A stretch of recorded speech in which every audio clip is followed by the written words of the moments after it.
Mon frère a fait un canular téléphonique à mon patron et m'a fait renvoyer. Quand ils ont vu mon nouveau poste, ils ont exigé que je continue à payer leurs dépenses. J'ai souri et j'ai dit, vérifiez vos boîtes aux lettres. Ils les ont ouvertes et ont crié. Je m'appelle Chloé Bennett. J'ai 31 ans. Et la nuit où mon frère a détruit ma carrière, il l'a fait avec un sourire aux lèvres et mon patron sur haut-parleur.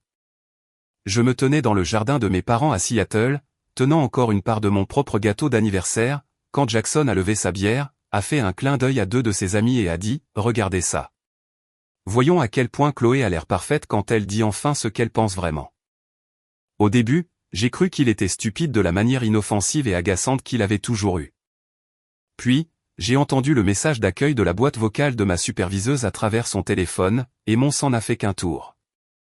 Avant que je puisse attraper son poignet, il a pris une voix plus aiguë et a laissé un message en se faisant passer pour moi, en marmonnant des mots, en se moquant d'un client majeur de l'hôpital. Et en riant du fait que notre entreprise pouvait échanger des stocks périmés et que ces idiots ne s'en rendraient jamais compte.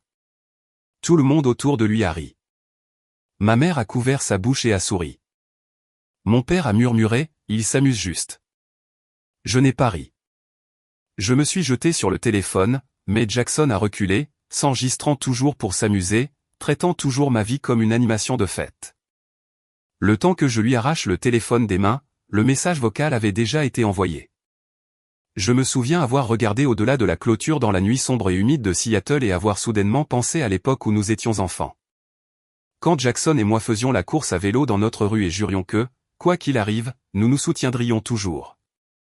Il a brisé cette promesse en moins de 30 secondes. Et au lever du soleil, j'ai compris quelque chose que j'aurais aimé apprendre des années plus tôt. Parfois, la personne qui connaît le mieux votre voix est celle qui est la plus capable d'en faire une arme. Dites-moi honnêtement ce qui se passe en vous en entendant cela.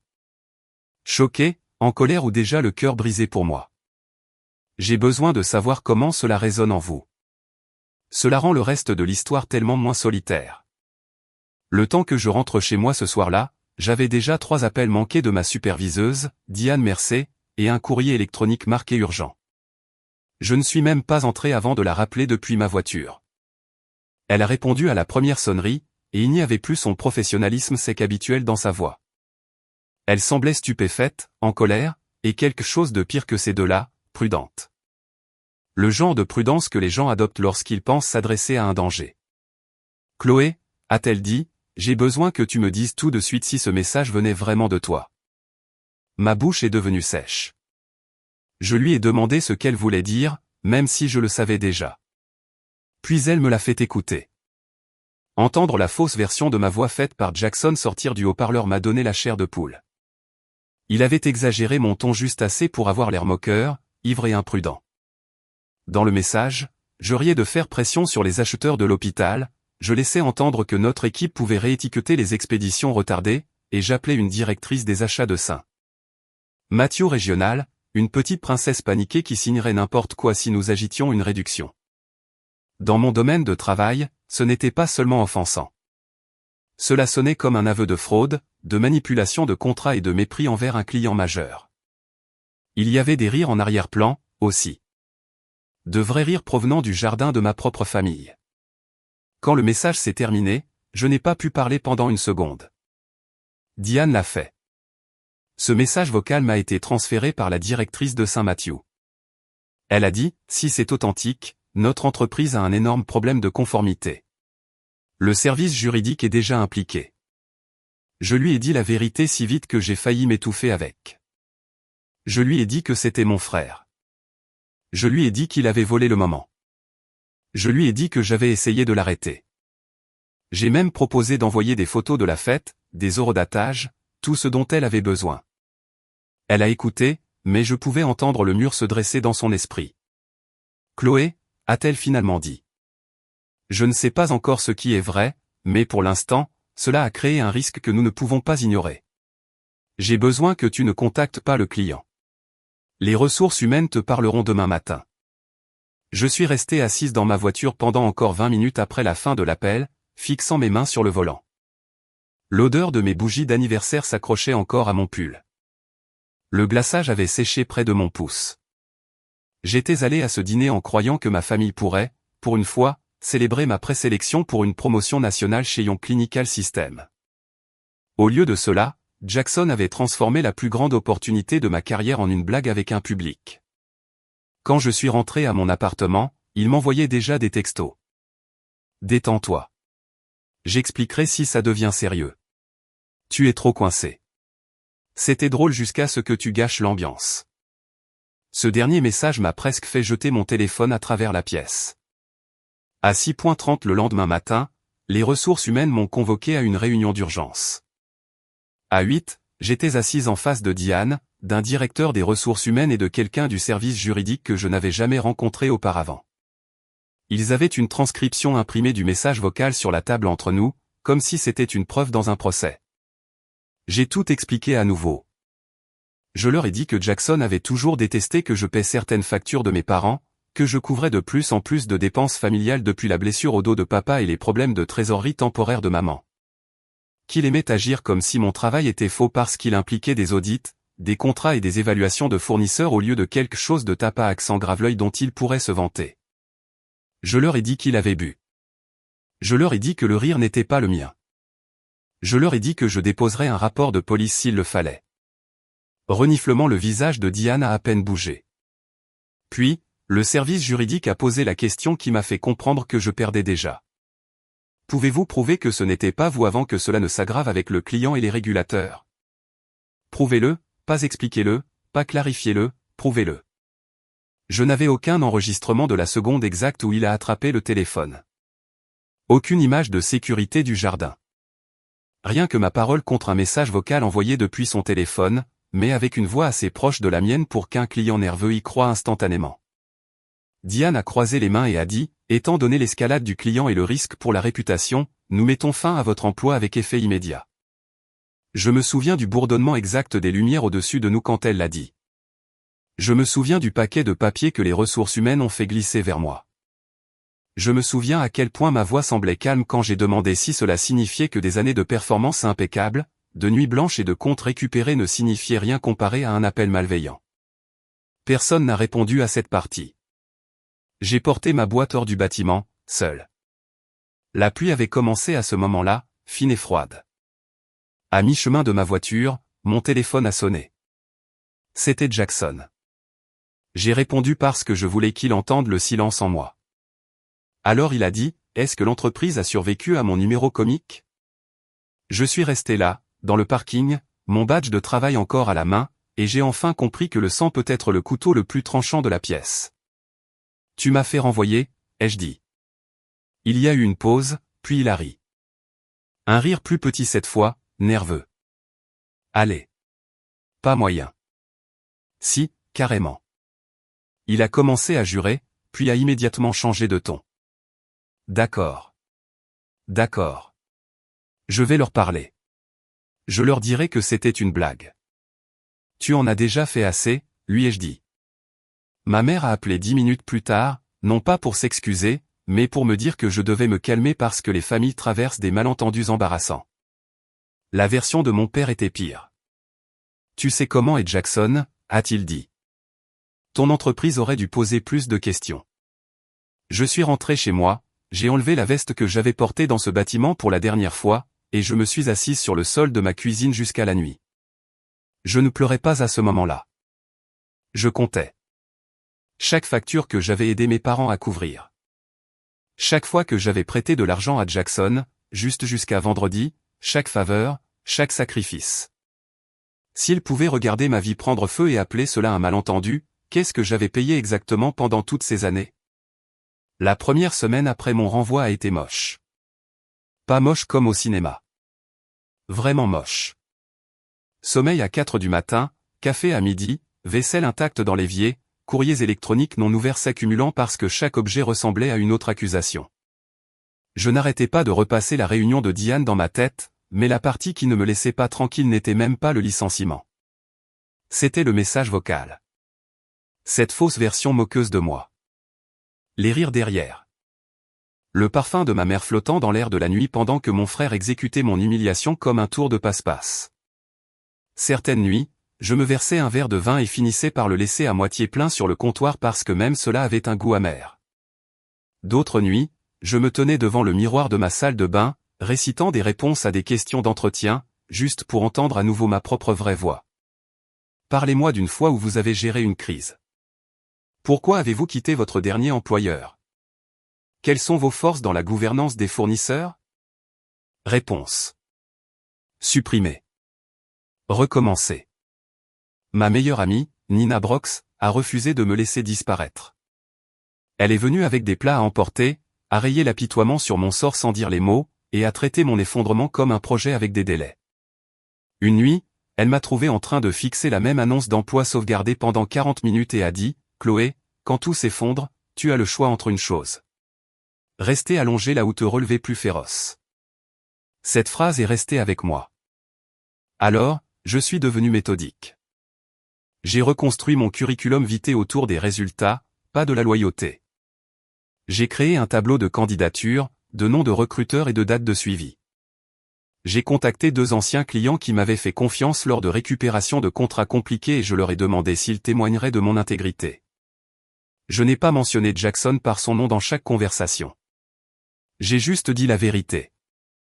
Une usurpation d'identité malveillante avait déclenché un incident de réputation dans mon ancienne entreprise. Et bien que je conteste les hypothèses faites à mon sujet, j'étais concentré sur la suite. Certaines personnes ont reculé. Quelques-unes se sont penchées.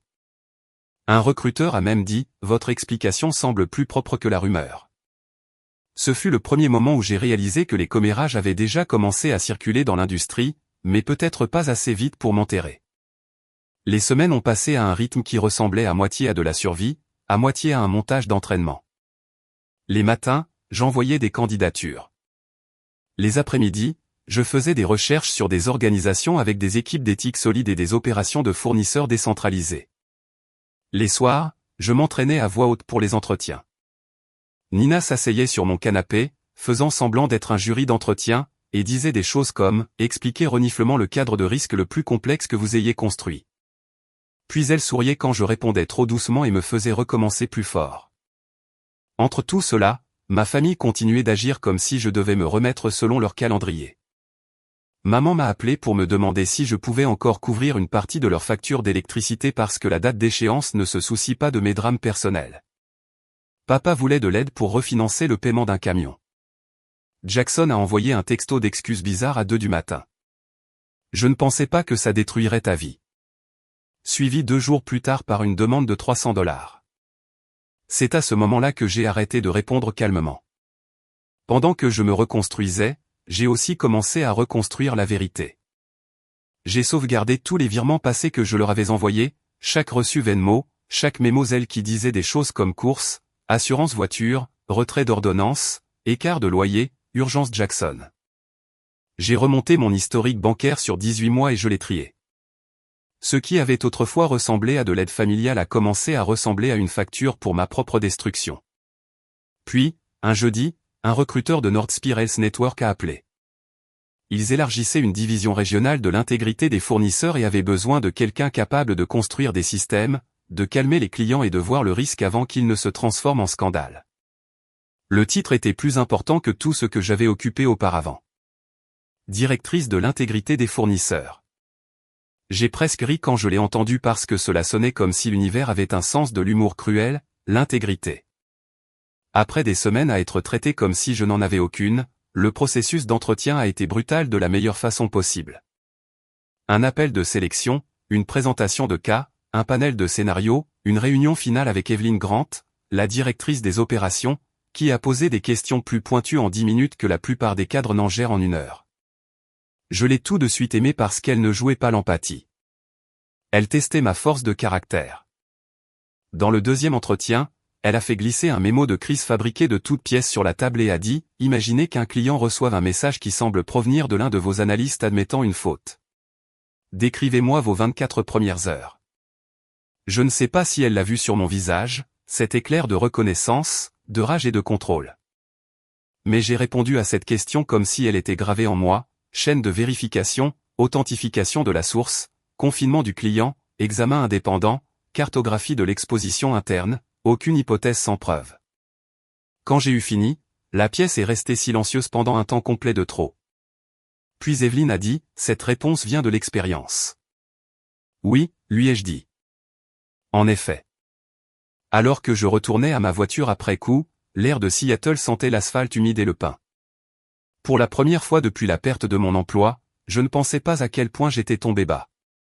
Je pensais à ce que je ferais si quelqu'un me remettait enfin dans une pièce avec un vrai pouvoir. Et peut-être que la pensée la plus dangereuse était celle-ci. Si je montais plus haut qu'avant, à quoi ma famille penserait-elle avoir droit alors?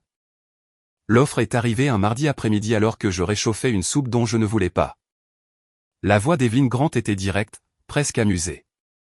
Chloé, a-t-elle dit, nous aimerions que vous rejoigniez NorthSpear en tant que nouvelle directrice de l'intégrité des fournisseurs.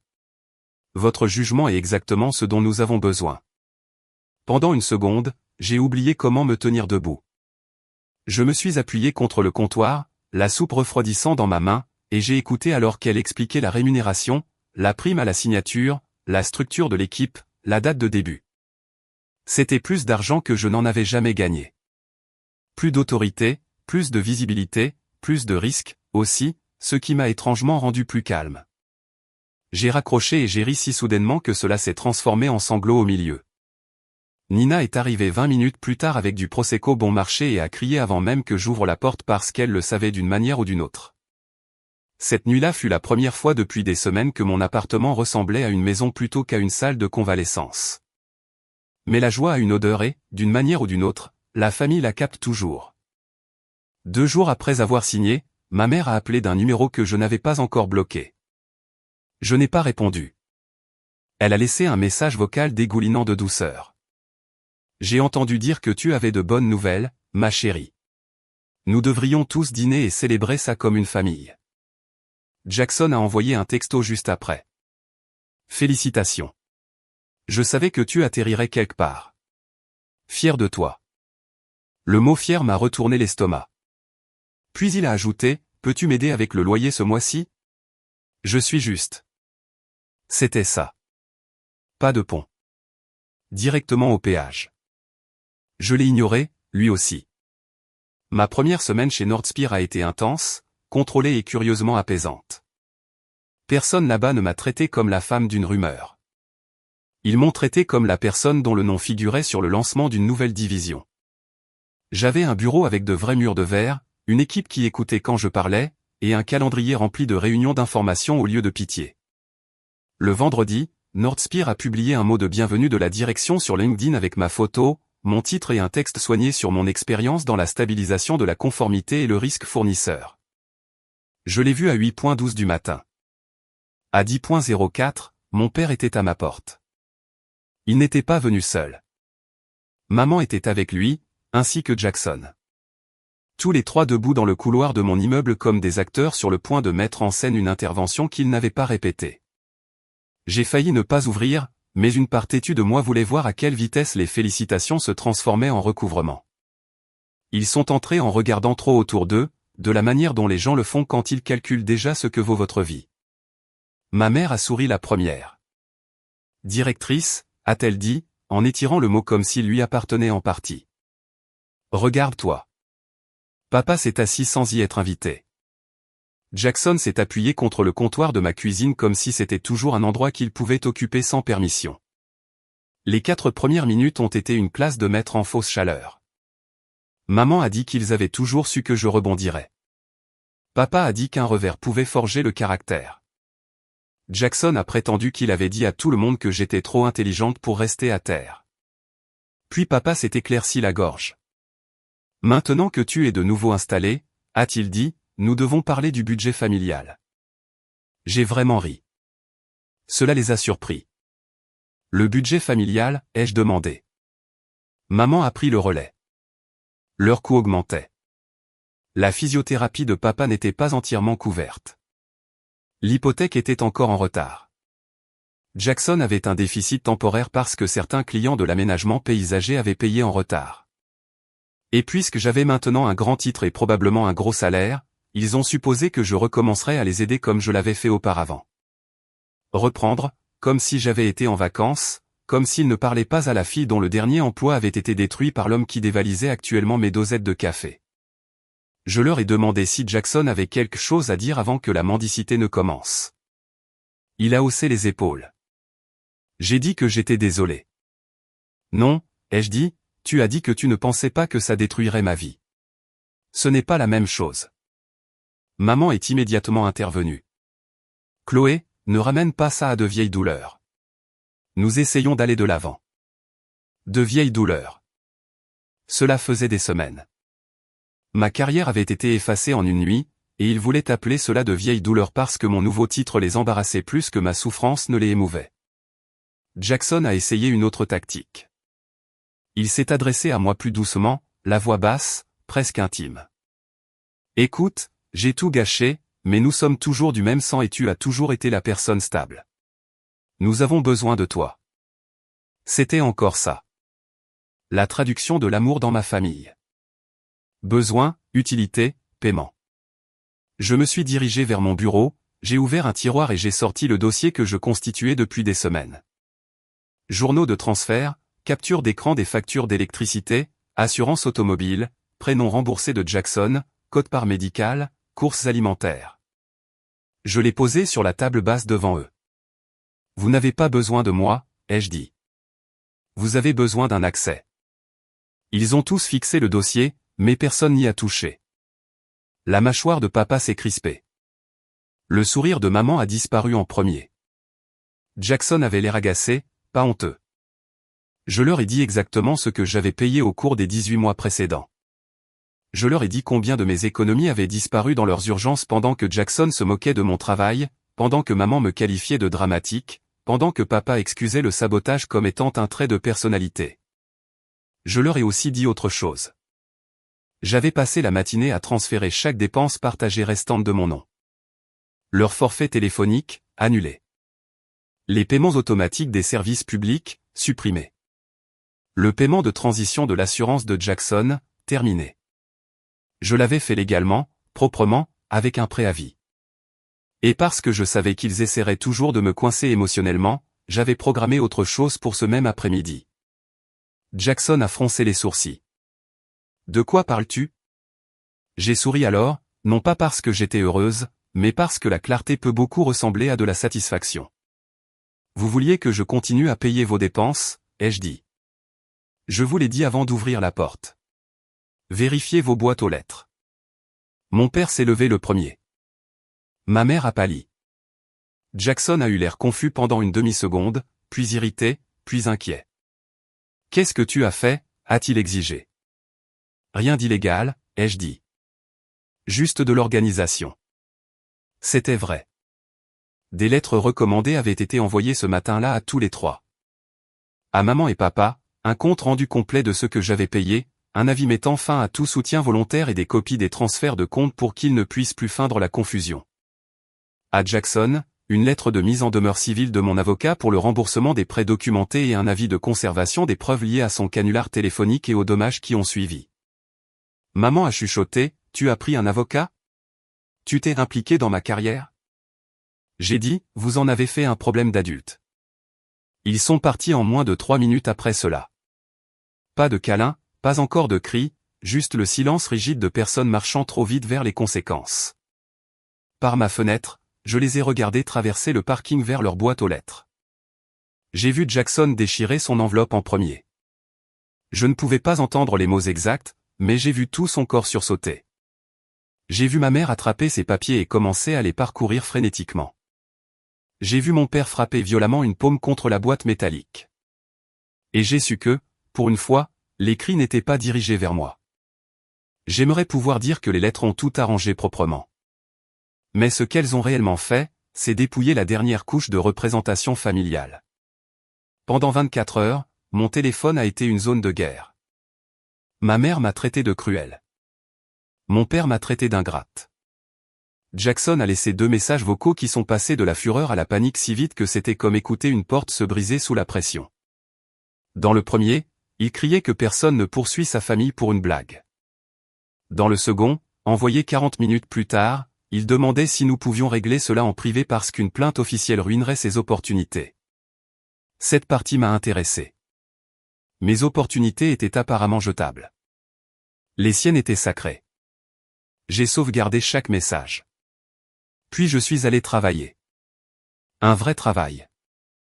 Chez NordSpear, mes journées étaient remplies d'évaluations d'intégration, de contrôle de conflits, de matrices d'exposition et d'appels avec la direction. Plus je m'y sentais compétente, plus le chantage émotionnel de ma famille semblait pathétique en comparaison. Mais les gens comme Jackson ne s'arrêtent pas parce que vous tracez une ligne. Ils s'arrêtent quand la ligne les choque. 3 reniflements jours après l'explosion des boîtes aux lettres, il a essayé de faire le malin. Il a appelé la ligne principale de NordSpear, se faisant passer pour un membre inquiet de la communauté qui devait avertir la direction que j'étais instable et vindicative. Malheureusement pour lui, cette fois, il a choisi la mauvaise entreprise et la mauvaise femme. L'appel a été acheminé vers un coordinateur des opérations qui l'a enregistré. Le message a été signalé à la sécurité parce que les accusations anonymes contre une nouvelle directrice étaient considérées comme un vecteur de menace, et le responsable de la sécurité m'a envoyé l'enregistrement parce que la fausse inquiétude semblait étrangement personnelle. Dès que j'ai entendu la cadence de Jackson sous son ton formel forcé, j'ai presque souri. Il avait recommencé, non pas parce qu'il était intelligent, mais parce qu'il ne pouvait pas s'en empêcher. J'ai apporté l'enregistrement à Evelyn Grant le même après-midi et je lui ai raconté toute l'histoire, dépouillé de tout apitoiement sur moi-même.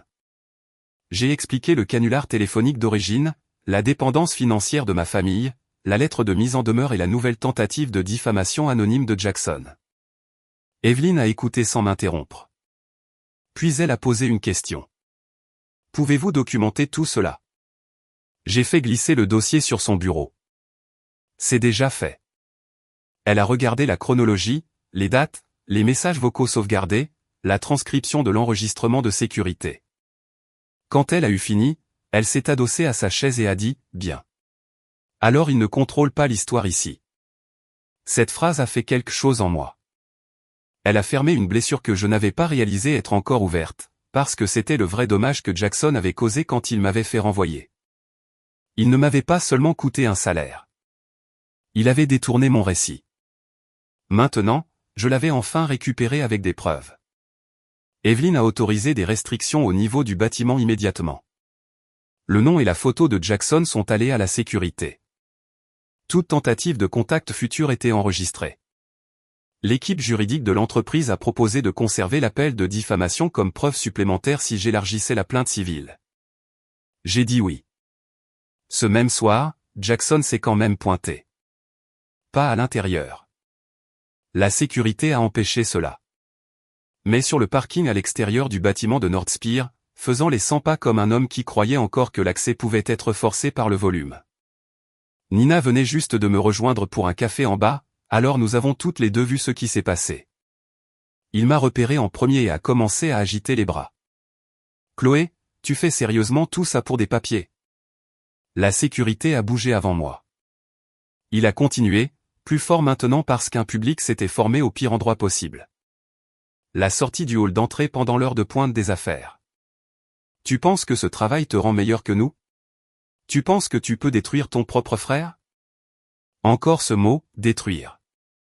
Comme s'il n'avait pas allumé l'incendie. Je me suis arrêté à 10 pieds, juste assez loin pour rester hors de portée. Juste assez près pour être entendu. Jackson, ai-je dit, tu as appelé mon ancien patron en te faisant passer pour moi. Tu as appelé ma nouvelle entreprise en te faisant passer pour un étranger. Tu as fait plus pour me détruire que n'importe quel ennemi n'aurait jamais pu le faire. Il a eu l'air stupéfait que je le dise publiquement. Bien. Qu'il soit stupéfait. Il a fait un pas en avant et la sécurité l'a intercepté. Je plaisantais la première fois, a-t-il crié. Tu donnes à ça une ampleur bien plus grande que ça ne l'était. Le hall était devenu presque silencieux. Certains de mes collègues écoutaient définitivement. Une réceptionniste faisait définitivement semblant de ne pas le faire. Et ce fut le moment où j'ai compris pourquoi l'humiliation publique lui avait toujours été si facile. Il pensait que la honte ne comptait que lorsqu'elle tombait sur quelqu'un d'autre. Non, ai-je dit. Je refuse simplement de porter tes conséquences à ta place plus longtemps. Il a continué à crier pendant que la sécurité l'escortait hors de la propriété. Quelque chose à propos de la famille, quelque chose à propos d'avocat, quelque chose sur le fait que j'étais sans cœur maintenant que je portais un badge avec un titre. Puis il a lancé une dernière phrase par-dessus son épaule qui m'a dit qu'il n'avait toujours rien appris. Maman a dit que tu finirais par céder. Cette phrase a frappé plus fort que ses menaces. Non pas parce qu'elle blessait, mais parce qu'elle clarifiait tout. Ma mère n'essayait pas de le calmer.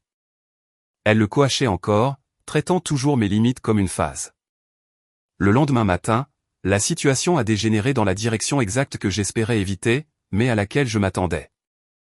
Mon avocat m'a appelé pour me dire que Jackson avait postulé pour un rôle de sous-traitance dans le cadre d'un contrat municipal avec l'unité d'entretien des parcs de la ville, et le rapport de sécurité conservé par Nordspire Reniflement. Combiné à ces journaux d'appel et aux preuves antérieures, l'a rendu radioactif une fois que les enquêtes de moralité ont commencé à circuler. Personne ne l'avait mis sur liste noire. Il s'était mis lui-même sur liste noire en créant une trace écrite de harcèlement contre une directrice de la conformité d'un réseau de santé. Ce même jour, mon père m'a envoyé un texto pour la première fois sans colère. Qu'est-ce qu'il a encore fait?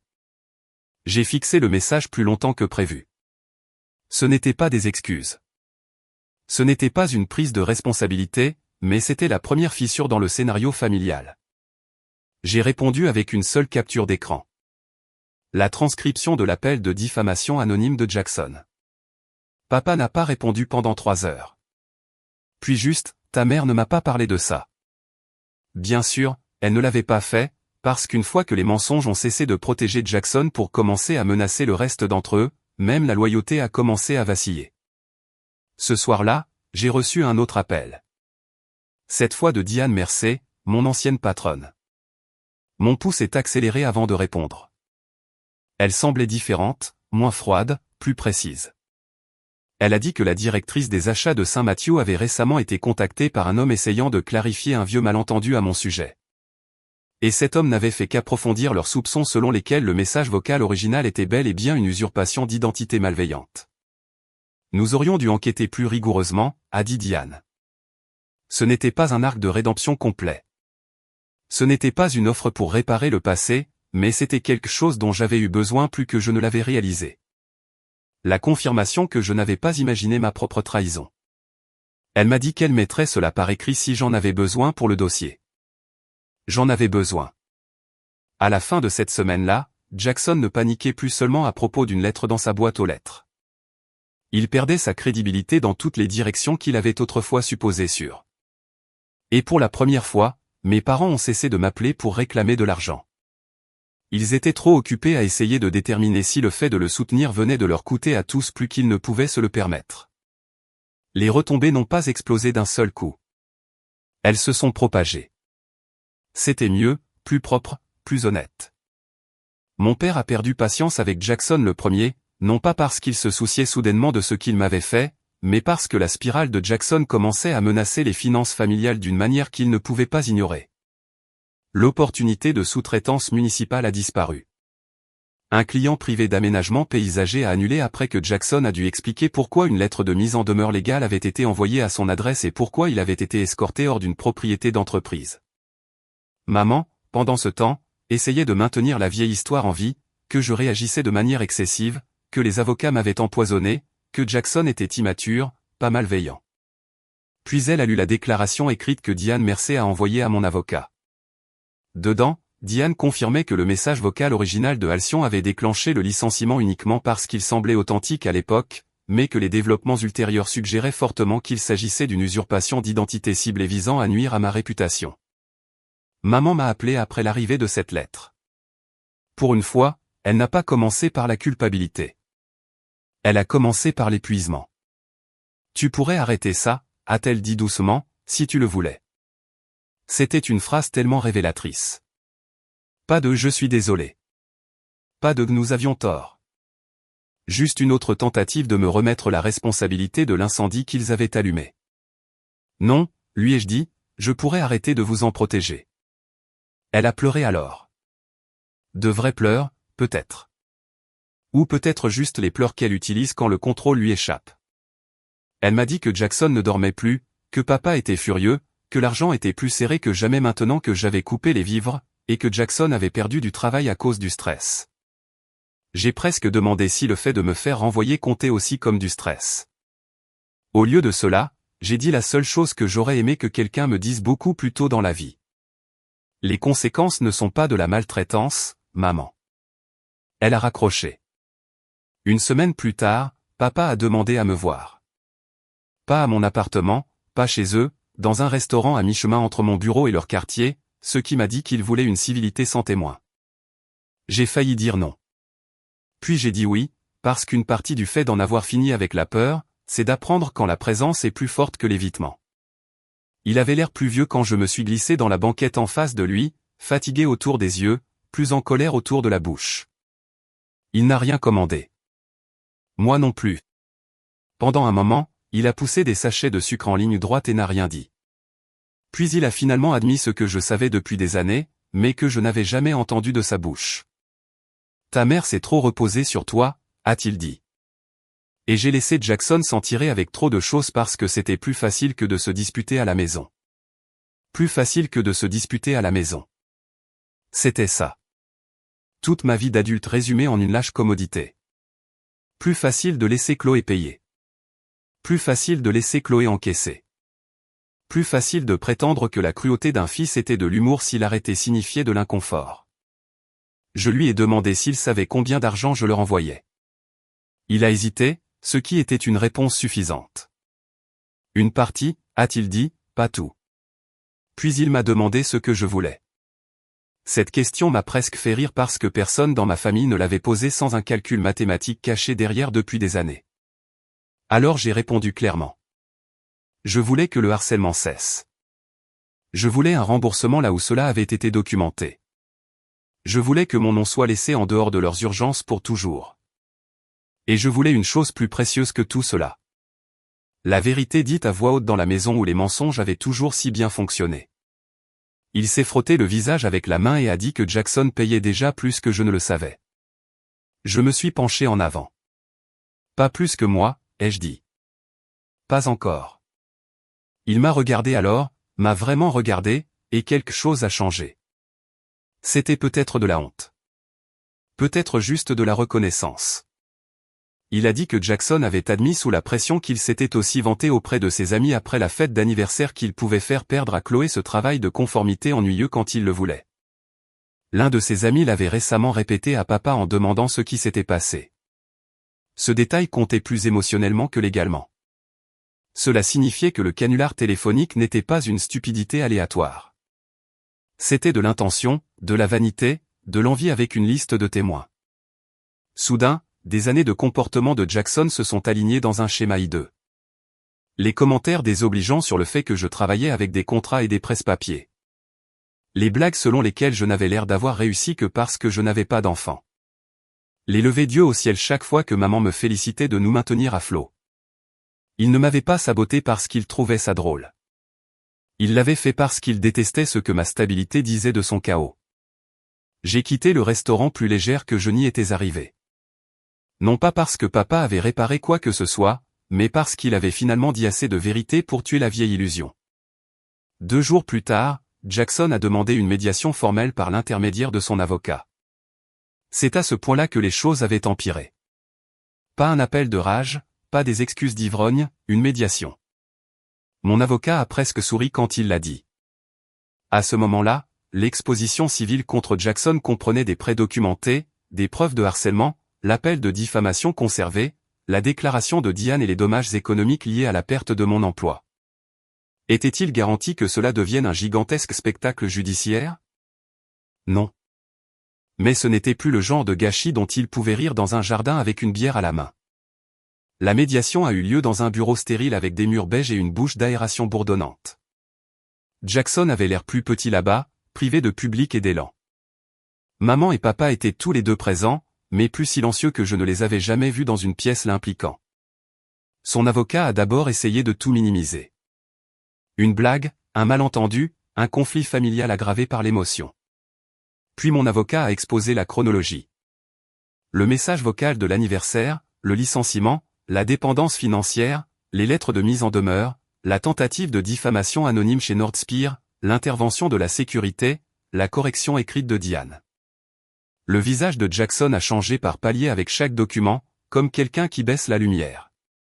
Quand ce fut enfin son tour de parler, il ne s'est pas excusé d'une manière digne d'un film. Il a juste dit, je ne pensais pas qu'elle se battrait comme ça. Et cela, plus que tout, a dit toute la vérité. Il ne s'était jamais attendu à ce que des remords soient nécessaires parce qu'il ne s'était jamais attendu à une résistance. La médiation s'est terminée par un accord de remboursement structuré sur les prêts, une clause de non-contact en dehors des canaux des avocats et une reconnaissance écrite qu'il avait usurpé mon identité de manière malveillante et fait des tentatives de contact nuisibles par la suite.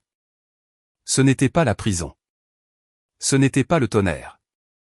C'était mieux pour une histoire comme la mienne. Une défaite documentée. Quand nous sommes sortis, ma mère a essayé de m'arrêter dans le couloir. « Tu as fait passer ton message ?» a-t-elle dit. « S'il te plaît, ne nous efface pas complètement. » Je l'ai regardée et j'ai réalisé qu'elle pensait toujours que la distance était une punition au lieu d'une protection. « Vous m'avez effacé en premier, » ai-je dit. « Je viens juste de m'en rendre compte. » Je suis monté dans ma voiture et j'y suis resté assise pendant une longue minute après ça. Mes mains ne tremblaient plus. Mon estomac ne se nouait plus à chaque appel inconnu.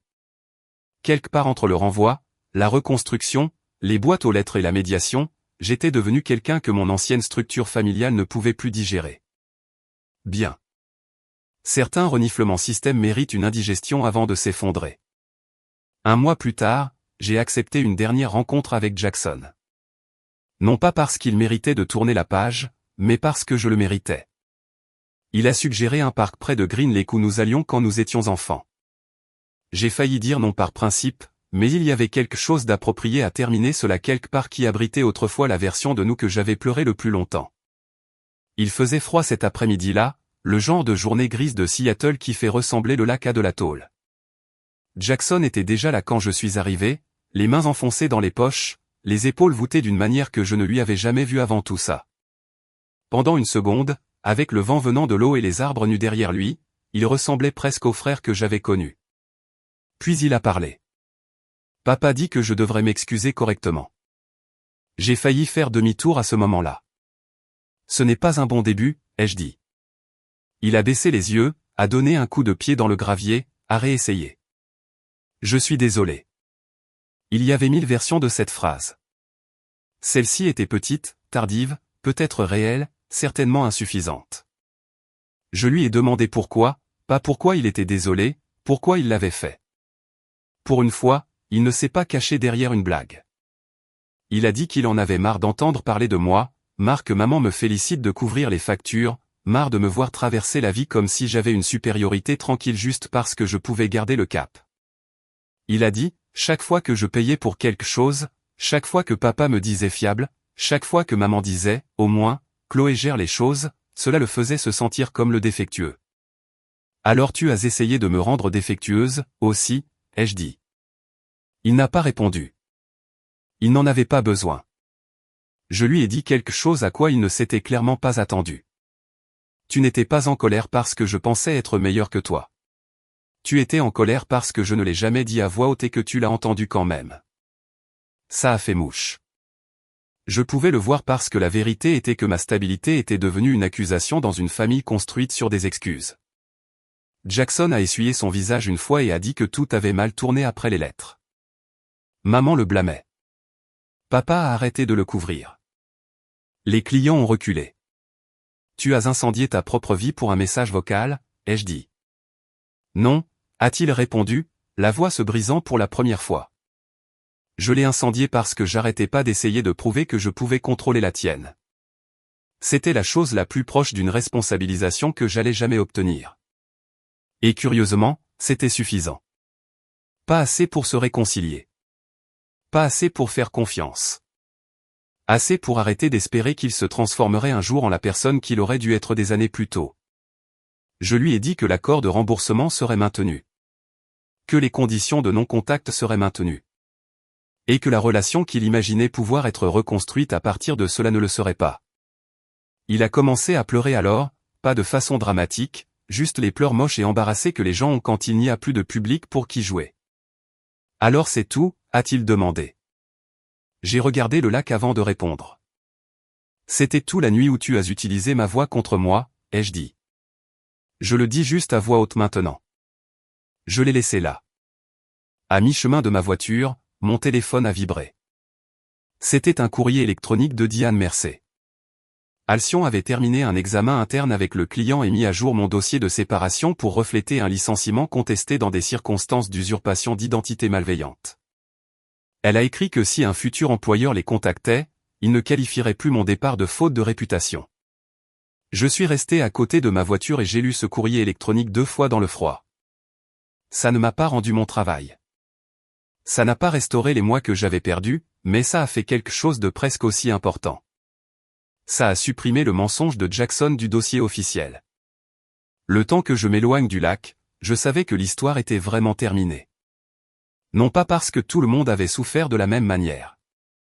La vie ne fait pas de calculs mathématiques aussi nets, mais parce que l'équilibre s'était enfin inversé.